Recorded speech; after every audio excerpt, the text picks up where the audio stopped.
To anyone who loves to cycle, put it on your bucket list. There's only one time, and I might make some Iowans angry with this one, but there's really only one time to ever go to Iowa, and it is RAGBRAI week. So last full week in July. Put it on your calendar. Welcome to Jump Podcast. I'm your host, Traveling Jackie, and I'm here to explore travel, adventure, and lifestyle in ways meant to motivate you to move and experience the world outside your comfort zone and to do big, courageous things with your one life. Let this show be a source of advice and inspiration, and remember that in the end, it's you who takes the leap. Okay, so this is fun. Today, we're going to focus our attention stateside on an adventure about riding bikes across the great state of Iowa. And here to shed some light on why this is a thing at all is Eric Whaylen, who happens to be a Jump Adventures alum and also an avid road cyclist. So Eric, welcome to the show and thank you for being here. Thank you for having me. Of course.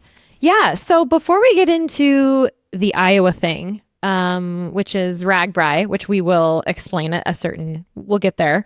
Let's just start with who you are and where you come from and why you got so into cycling so that we can have a little bit of background. Well, okay. You already said my name. I'm Eric Whaylen. I currently live in Denver, Colorado with my wife and our dog.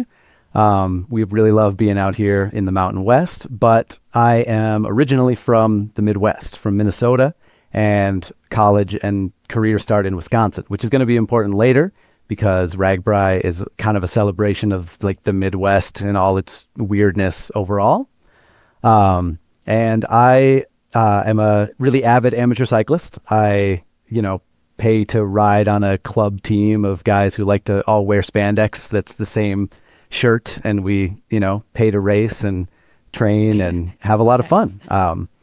And yeah, I absolutely love it. I ride like 8,000 to 10,000 miles a year, like 10 to 12 hours per week, and just try and stay fit for the fun of it, to get outside in nature.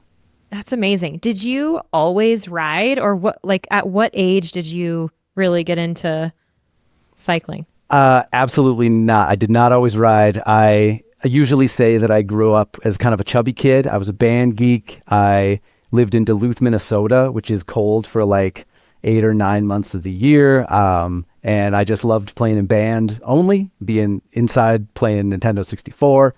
And it really took until I was in college to start to ride a lot more. And that was due to my dad and also to RAGBRAI. So my father was a runner.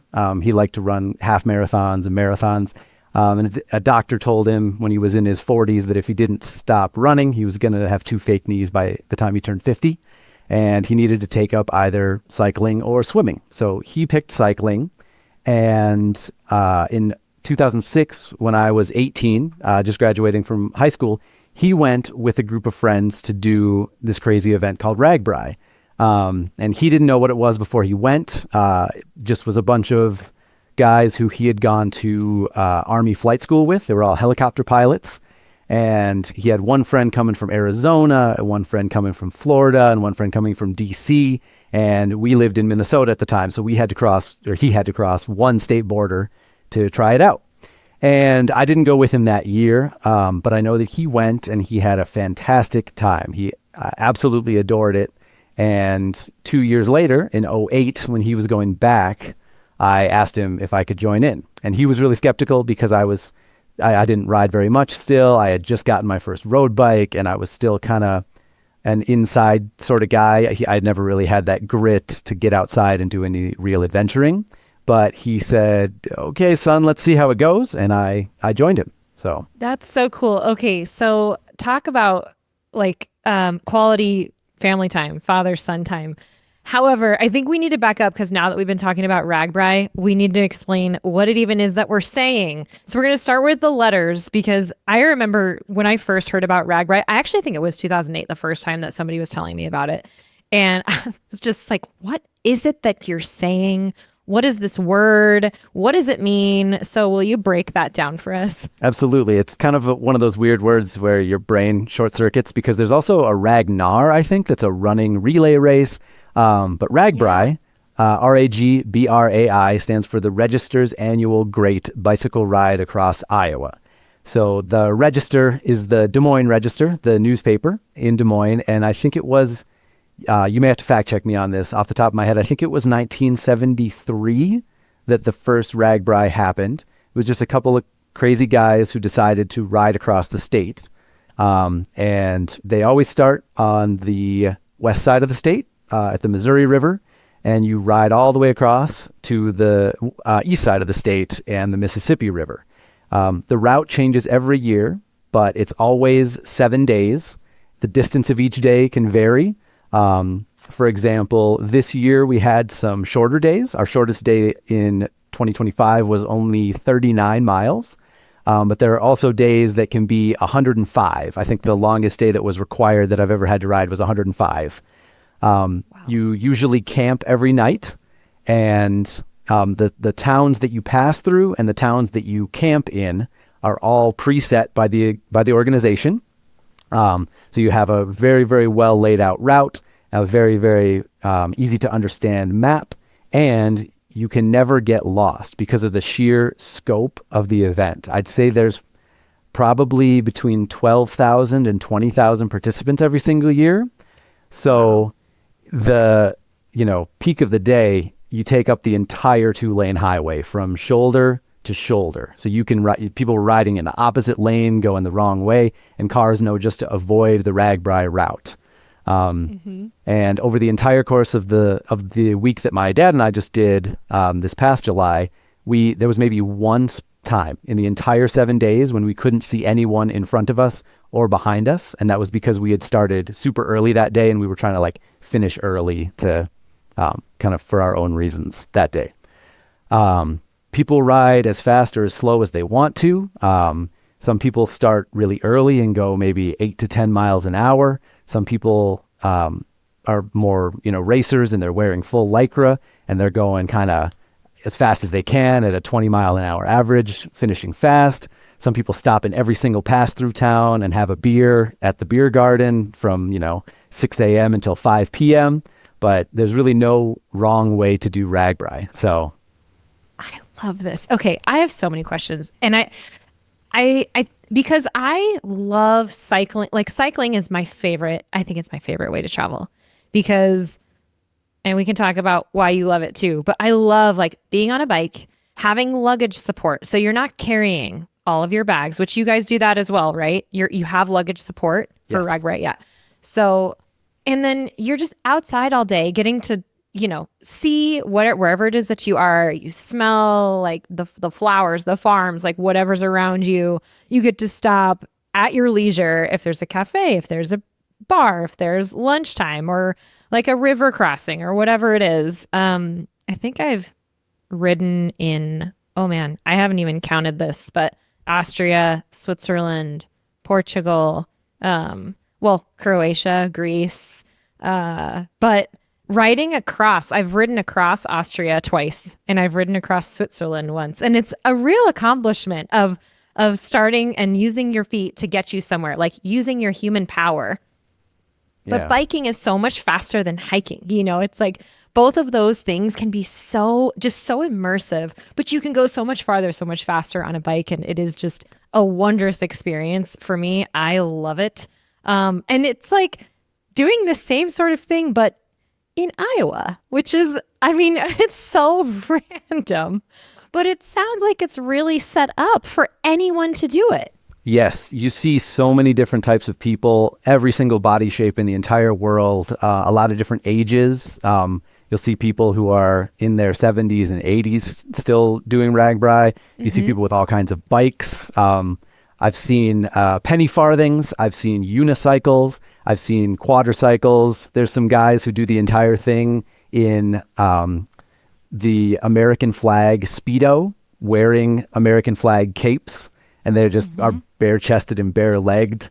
I've seen guys do it in inline skates, a big group on inline skates. I've seen a couple of people run it as an ultra every day out there running, and that's a level that I can't even think about aspiring to. But there's so much freedom in the event because of the fact that luggage is handled. So if you pay basic registration, you get access to the RAGBRAI trucks. So like huge semis full of baggage at the main campgrounds. So in the morning, you wake up, you pack your tent down, you put your kit on, you throw your bag into the truck, and you start riding. And at the end of the day, when you get to the end town, the truck has arrived at the town and all the bags are just out in a field. You find your bag, you set up your tent, and you use your afternoon however you'd like. But the support makes it really accessible because you don't have to be worried about food. You don't have to be worried about water refills. Each of the pass-through towns, which are usually about 10 to 20 miles apart, are required to have free water that comes out of their city water. But there's also vendors everywhere selling sandwiches and pizza. There's certain businesses that kind of follow the route day to day. So one of my favorites was always the Farm Kids, and they would sell breakfast burritos or breakfast bowls. But you can also always find like a firehouse that's doing a pancake breakfast, or a girls softball team that's raising money for their upcoming season and selling, anything. Church ladies selling pies. Pie is a big RAGBRAI staple as well. So just, cool. Yeah, crossing an entire state and under your own power is just really rewarding. And RAGBRAI always ties it together really nice too, because there's a tradition of you dip your back tire in the Missouri on Saturday before you start, and then you dip your front tire into the Mississippi River at the very end of the week, and you've made it all the way across. How many times have you done this? I have participated in 14 different RAGBRAIs. Oh my! I don't know how well you can see my visual. Oh no, it's above me now. Each year you finish, you get a patch, so you can see my. Oh. I can see them behind you, yep, yeah. 8, 10, 11, 12, 13, 14, 15, 16. I'm missing my 17 and 18. Then I have 21, 22, 23, and my newest one from this year. So, how cool. Yeah. Wow, you're definitely the right person to talk to about this. Have you done it with your dad every year? There was one year that I did it without him. That I think was 2013. Was still in my mid-20s, so me and my dumb friends who were pretty fresh out of college, we did it on like the absolute bare bones, as spending as little money as possible, kind of surviving on Little Debbie snack cakes and PBR every night, and doing the main truck. Yeah.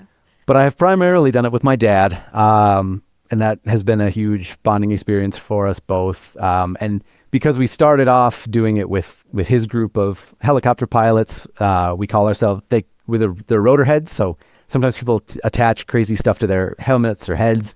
There's some people who wear like these triangular pieces of foam that are pie. So they're called the pie hunters, and they each have a different flavor of pie. I've seen feather boas. I've seen, horns or unicorns where they have a corn cob sticking off the front of their helmet. But we would always have little spinny helicopter blades.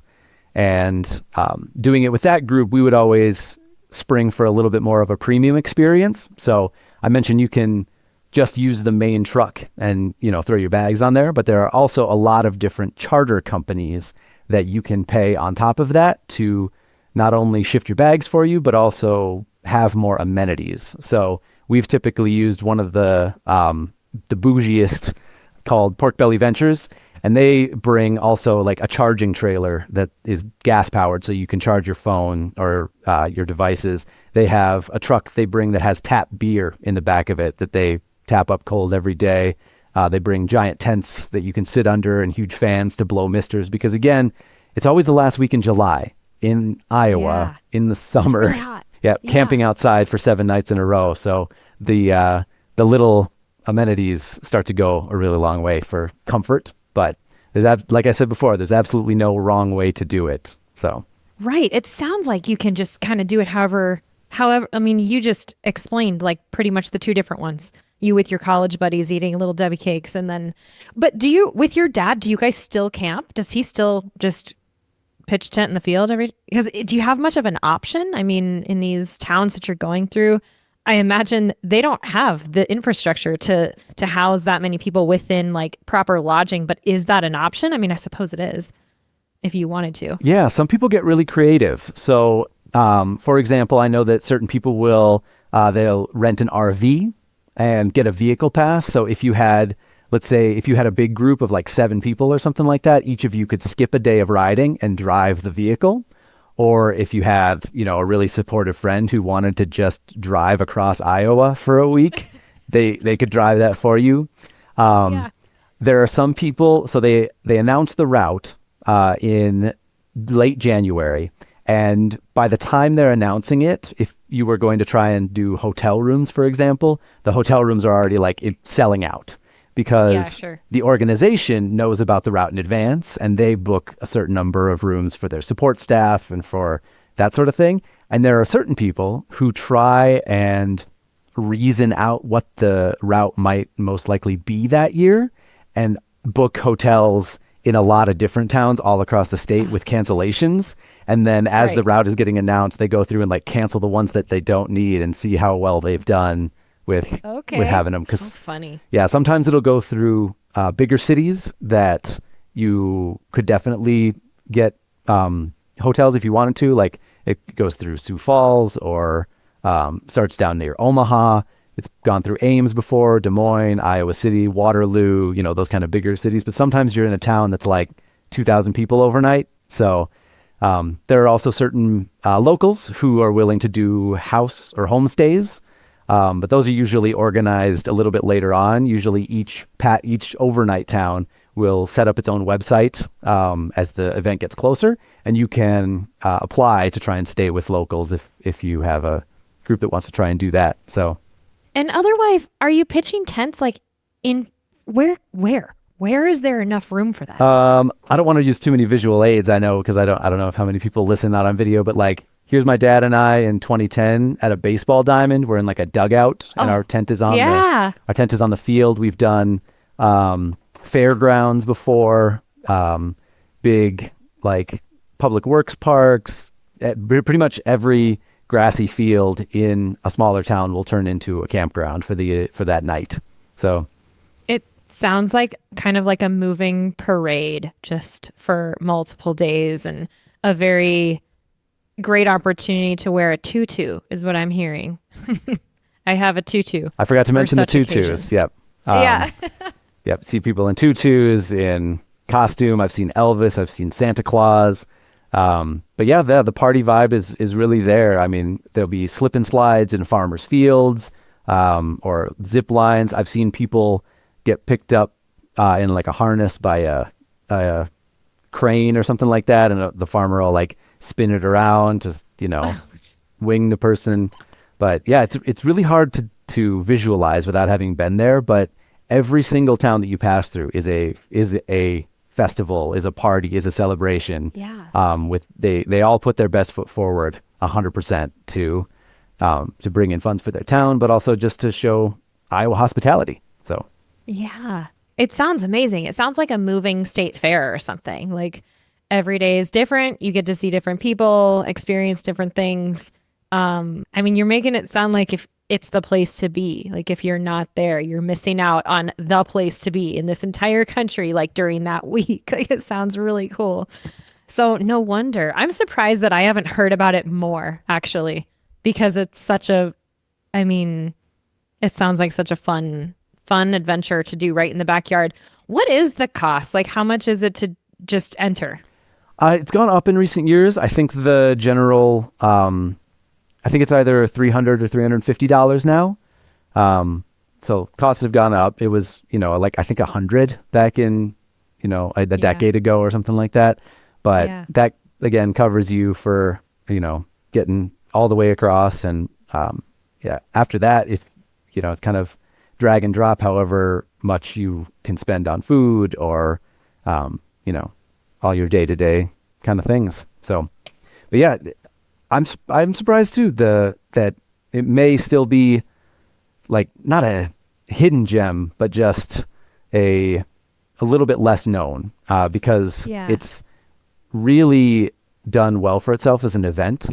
For touring bicycle rides, it's kind of head and shoulders above the registration numbers and the just history of it than a lot of other rides. And I think a couple of things have gone into that, just the regularity of it and its identity, the returners and the return vendors and all that kind of thing. But also Iowa feels accessible. Anyone who's done a RAGBRAI will tell you that Iowa is actually not flat, but Okay. like I think some people might get fooled. Like they sign up for their first RAGBRAI and they're like, yeah, sure, I can do that, as opposed to the now defunct Ride the Rockies in Colorado. No one shows up half baked to ride mountain passes at 9,000 feet elevation. So like that just kind of attracts like a serious cyclist kind of person.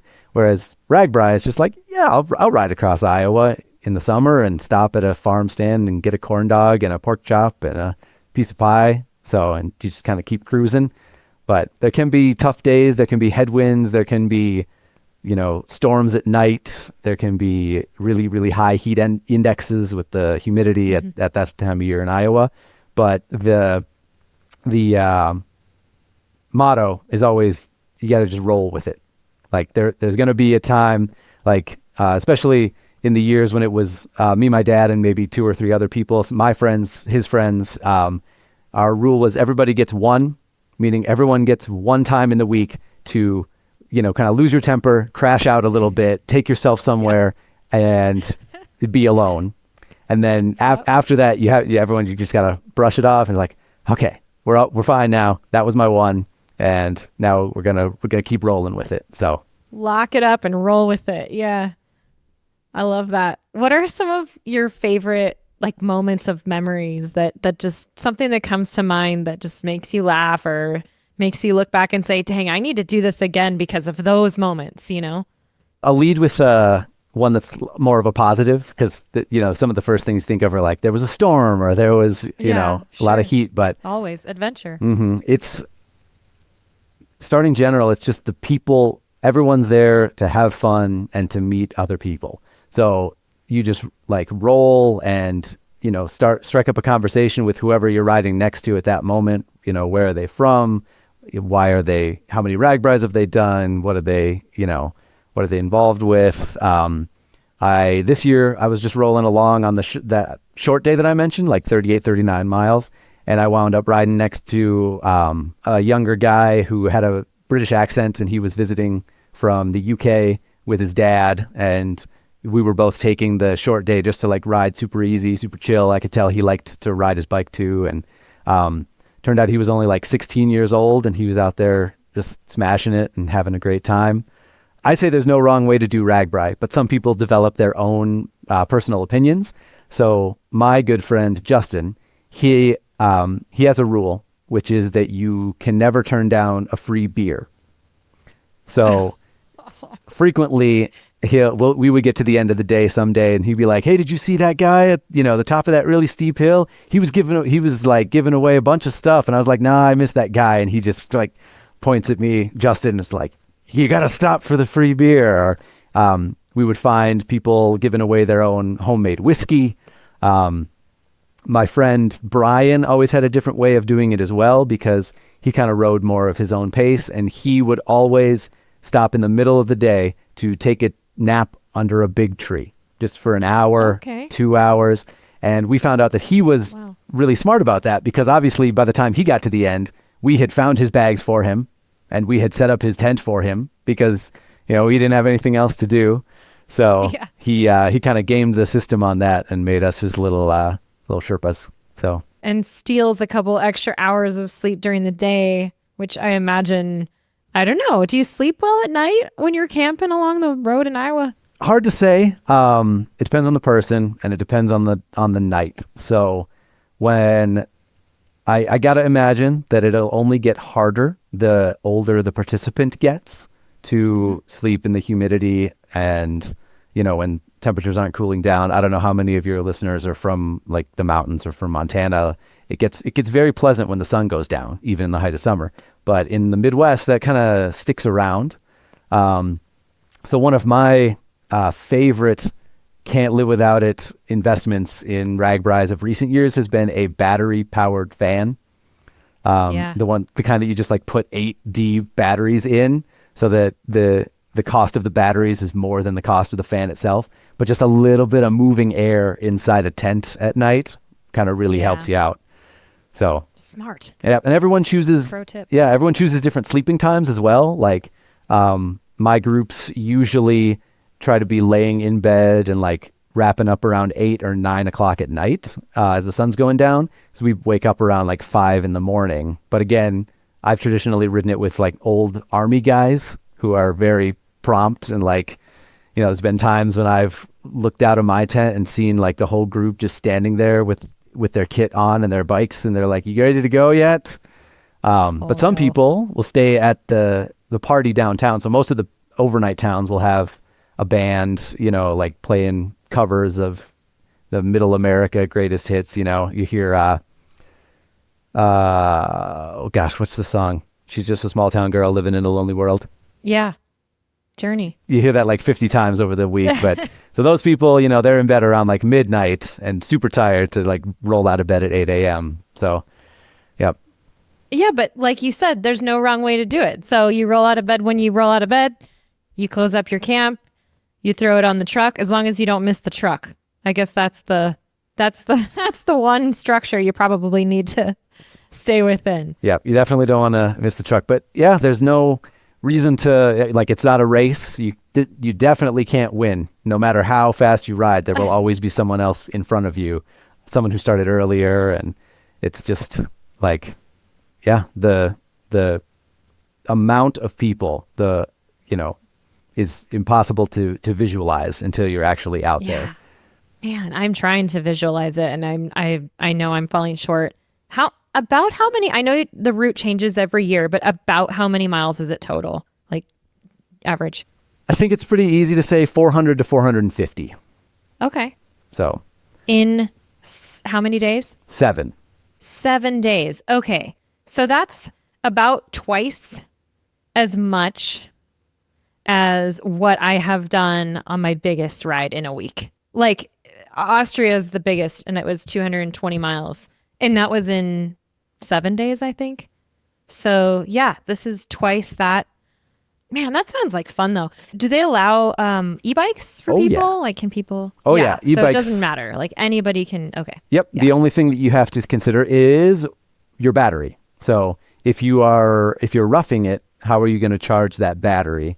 The charters that you would pay more for obviously can kind of help you with that if that is a concern of yours. Like the Pork Belly Ventures have a specific setup already set. They have 2 tents, 2 awnings that they put up, and they roll out a really long extension cord that has a bunch of outlets in it, and they attach that to a Jenny, and you just go for it. So I really love seeing the increase of e-bikes out there. They just, they provide more accessibility for people to ride, people who maybe are getting a little bit older or just don't want to punish themselves quite as much. I mean, e-bikes are a lot of fun. I've seen people on e-bikes. I've seen people on fat bikes, of all things, which sounds like an extra level of masochism to roll those tires over the pavements. Is your dad as hardcore as you are about cycling? Not anymore. So the first few years that we were doing RAGBRAI together, I was still kind of coming into my full love of cycling and amateur racing. But I was still largely riding just in the summer, kind of just for fun. I would usually roll over like 2,000 miles in the year around like November. And I was getting my competition edge out by doing competitive ballroom dance. But so cool. But in 2017, so my dad and I had been riding together pretty regularly for about a decade, at about the same speed, the same level, where you like take turns drafting on the front. But then in 2017, I started racing and kind of training to try and be a fast cyclist, whatever that means. And, since then, in spite of my dad changing his sport, he has now had to have both of his knees replaced. He's 64. He's still very fast for a rider, but doing races, but we still ride together quite a lot during RAGBRAI. I pull in front and he follows me. So I break the wind. But it's all, payback. When I was a new cyclist, when I was just a kid, I look back and I kind of wonder how I was able to follow him so well. Like I would barely hang on to his wheel for several years, and now I'm returning the favor. So That's another Yeah. really great thing about cycling is that I think it allows people to stay the same speed for a really long time, no matter how old they are. Like, I live in the Denver area, and there are people in their 50s, 60s, and 70s who live in Boulder that could crush me. Yeah, sure.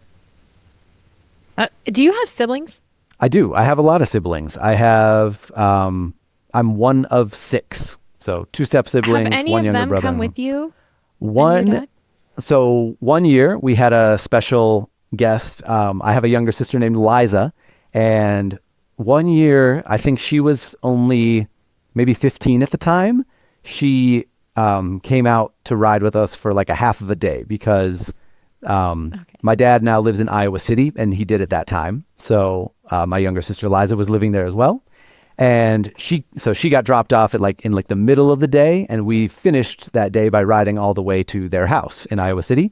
And that was so fun as well because it was a real change in how my dad and I approached it. Because even though there's no, like, you don't have to ride RAGBRAI faster at a certain thing, my dad and I just enjoy riding fast. You know, we kind of go at our clip, and then we stop and have good food, and then we go pretty fast again. But that day we slowed down a lot for Liza because she's not a regular cyclist. And she was really young at the time. We rode like, 8, 9, 10 miles an hour. And it was so cool to be in like a different part of the pack, or like to see different cyclists and to have like more people passing us by, and kind of get a different like view of that whole group.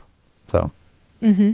And to be with your family. How special is it to you to be able to do this with your dad? Like, do you know already that you're doing this next year? Is this something you just count on? Pretty much, yeah. He just retired, my father, after a long career as a helicopter pilot. So he'll have no trouble getting the time off. It can be a little bit challenging for some people in the normal 9 to 5 grind to get a whole week off, in the middle of summer to go camp in Iowa. But once you're a complete psychopath and you just want to keep going back year after year, people make it happen. And I've always been a school teacher, so I found it very easy also to have that time off. And I think we're planning on it again for next year. And we had this past year, it was just he and I. There's been 1 or 2, maybe even 3 other years when it's been just my dad and I, as opposed to other of his friends or other of my friends.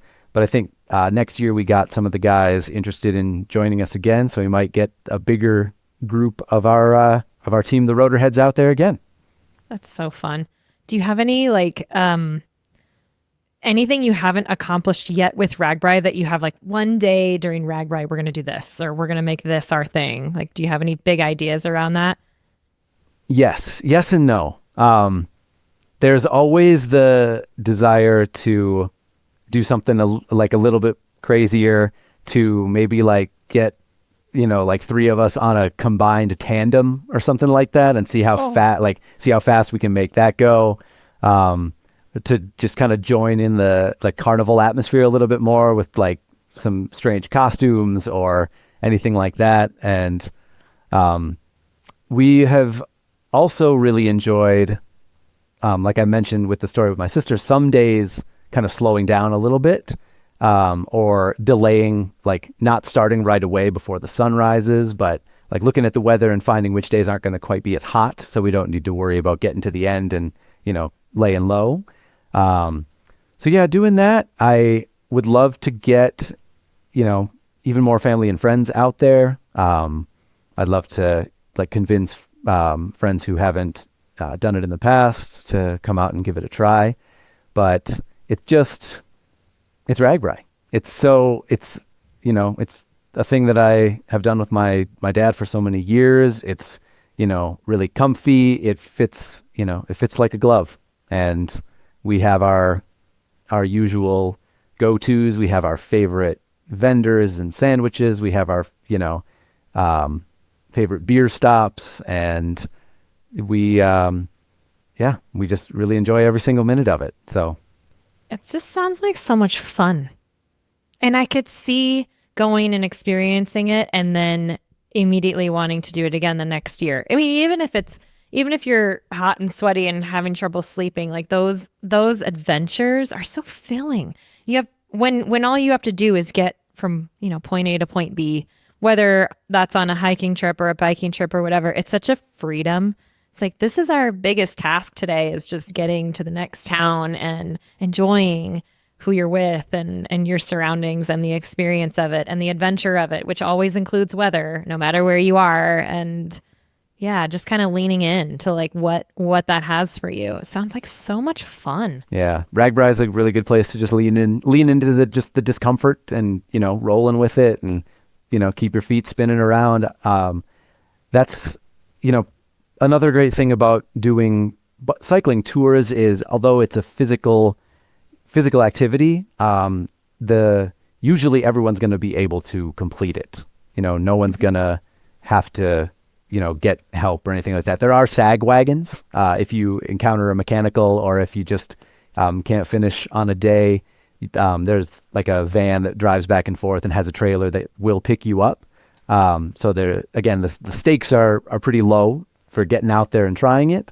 And I've seen a lot of people roll up with maybe not the fitness level that they quite want. They maybe haven't gotten the rides in early in the year that they wanted to, but they're still going to be able to do it as long as they have comfortable shorts and, make sure they take care of themselves. Like your muscles might get sore, but you can finish it no matter what. Yeah.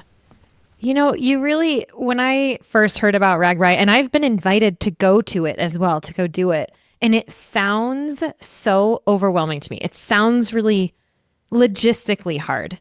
And you've made it sound so easy. Really, like you just sign up and make sure you show up. And I mean, I'm sure there's easy ways to get a ride back to wherever you started, or maybe you're just flying in and then flying out from the other side, or whatever that looks like. But you really made it sound a lot easier. That, like, don't overthink it. Just show up and do it. The infrastructure is absolutely in place. Like the charter systems, the buses, the end town has, so where you end on the east side of the state, that town will set up long-term parking if you want to leave your car there. And there are shuttles that'll take you across to the start the day before. You can leave your car in the start town, and there are shuttles that come back towards the west the day that it finishes. There are shuttles that'll take you from Des Moines in the center of the state, which has a pretty major airport. You can take that to the start or to the end. You can, from Omaha, there'll be buses and charters and, everything getting you where you need to go. So yeah. And if you know a group of cyclists, you might be able to kind of share the load and manage logistics together. So I just love that earlier on in this conversation, you said exactly what surprised me. You said, Iowa is just so accessible. Because I'm over here thinking, RAGBRAI sounds so cool, but it's in Iowa. And it's like, so like, I don't know if I know people there. I might, but like, I don't know, it just seems logistically tough. But like, the way that you've just laid this all out sounds like actually it's right in the middle of the country. Everyone can access it. You can get there. You can figure it out. And there's a big party that happens there on bikes every July, and everyone's invited. Do they cap it? I don't think so. No. If they had that need, they would have had to bring that policy into effect in 2023. That was RAGBRAI 50. And the number of participants really swelled, not just in registered participants, but also that year it went through some of the biggest cities. So it went through Ames, which is where Iowa State University is. It went down into Des Moines, and then it went to Iowa City, which is where the University of Iowa is. And it ended in Davenport, which is their biggest city over by Illinois. And on those days when we were going into Des Moines, there were so many people just jumping in for the day or like riding out to come back in, sure. Like the locals and everything like that. So yeah, I don't think they've needed to cap it yet. And even this year, I, in spite of being a RAGBRAI veteran, missed the online registration date, which just meant that I had to sign up in person in a field in Iowa the night before it started. Oh. So, yeah. Funny. So I just made sure that All I right. had the charter. I paid for charter service, and they were going to haul my bags, and I knew I could get where I needed to go. So Yeah. That's so cool because it just feels like old school kind of Americana, like let's just go outside and have a good time and get to know each other and ride across Iowa just because we think it's going to be fun. Yep. I mean, So the scenery is what you would expect sometimes. Like you ride by a lot of cornfields, you ride by a lot of Yeah. soybean fields, and every once in a while in the middle of the week, you'll just be riding quietly next to my dad and I'll just go, corn. And, you laugh about it. But also some days the scenery is amazing and unique and new. There are certain towns in Iowa on lakes. There's a town up towards the Minnesota border called Clear Lake that's had some of the funnest run-ins ever.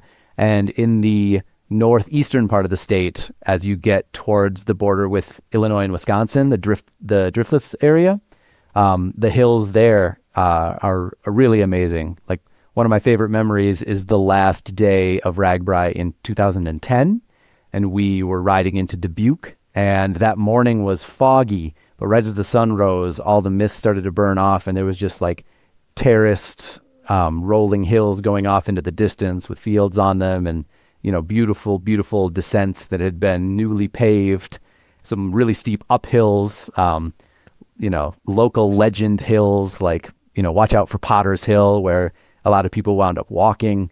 And then usually on the last day, there's a really fun run-in because you're ending at the Mississippi River. So there's usually a really fun downhill at the very end to kind of take you into the town and give you a big finish. And you dip your front tire, and a lot of people, ask someone to take their picture. They hold their bike up over their head and celebrate their victory. So fun. So fun. To anyone who loves to cycle, put it on your bucket list. There's only one time, and I might make some Iowans angry with this one, but there's really only one time to ever go to Iowa, and it is RAGBRAI week. So last full week in July. Put it on your calendar. I love that. Okay, so one piece of advice for somebody who wants to do it. Find a friend, sign up first, worry about the logistics later. That's great. That's simple. It's like just do the thing. If you want to do it, just go figure it out. I love that. That's adventure. If you're a Reddit person, find the RAGBRAI subreddit. There's always tons of people asking and answering questions there. Really helpful. If you have a local club of casual riders who just like to go out for a chill weekend spin, a lot of them probably know what's going on and could maybe, you could maybe join in with their group or anything like that. But yeah, you can also do it solo. I've met solo RAGBRAI participants before as well. And again, you won't be alone. Right. Rarely. Yeah. Well, that's like solo travel. I mean, we call it solo travel, but you're never really alone. I mean, maybe not never, but you do meet so many more people when you're alone because you're so approachable, and people will talk to you and people are friendly. People are friendly everywhere. Yep. So. People will, hang out all afternoon under awnings and in, the center of every town. Like I said, but the overnight towns, there's usually an expo where there'll be vendors of bike stuff like bike brands, clothing companies like Primal Wear or Velo Rosa are there, and they go every day. There's mechanics everywhere. If your bike has any trouble at all, they'll finish it and they'll figure it out in 20 minutes. And usually they usually only ask for tips at will, and people hanging out in town squares and getting to know each other. Well, Eric, if anybody wants to follow you, would you share your Instagram handle just in case people want to see where you're getting in your rides? Yeah, my Instagram handle is just @Whaylen, at my last name, Whaylen. Perfect. Okay. Well, thank you so much. This has been really fun. And I just really appreciate that you've shared this amazing thing that's happening right in our backyard that I think a lot of people don't even know is there and is accessible to all of us. So thank you so much. Of course. Thank you for having me, Jackie. It was really nice to chat with you. I'll ride with you again sometime soon, right? Yes, maybe RAGBRAI. I want to do it now.